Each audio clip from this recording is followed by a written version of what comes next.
सुतल है।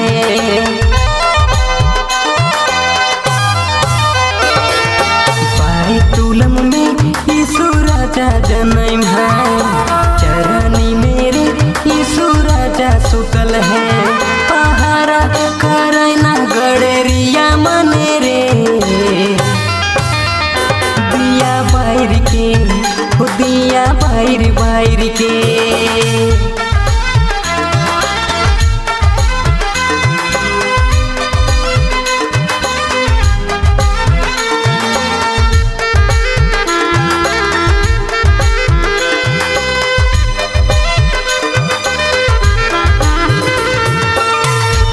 आपने मन सुना थी सोनू हाशमी डोडोकर प्रस्तुति।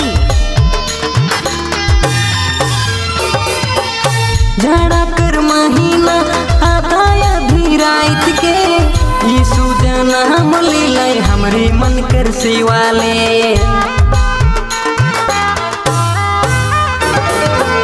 झड़ा कर महीना आधा आधी रात के, यीशु जन्म लीलै हमरे मन कर सिवाले।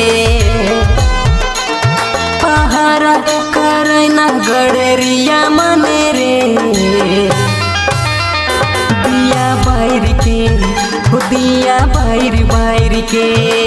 बैतुलम में यीशु राजा जन्मला, चरनी मेरे यीशु राजा सुतल है। पहारा करैना गड़रिया मने रे, दिया बाहर के हो दिया बाहर बाहर के।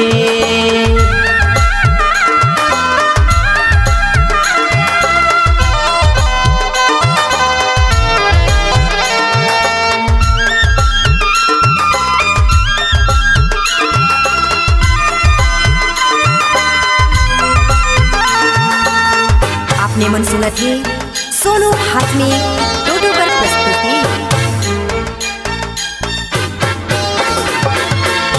खुशी और रीझ लेके आला यीशु राजा रे, 12 महीना में दिसंबर महीना के।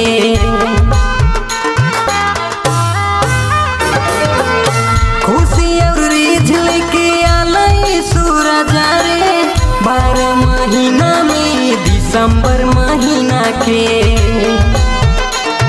पहारा करैना गड़रिया मने रे, दिया बाहर के हो दिया बाहर बाहर के। बैतुलम में यीशु राजा जन्मला, चरनी मेरे यीशु राजा सुतल है।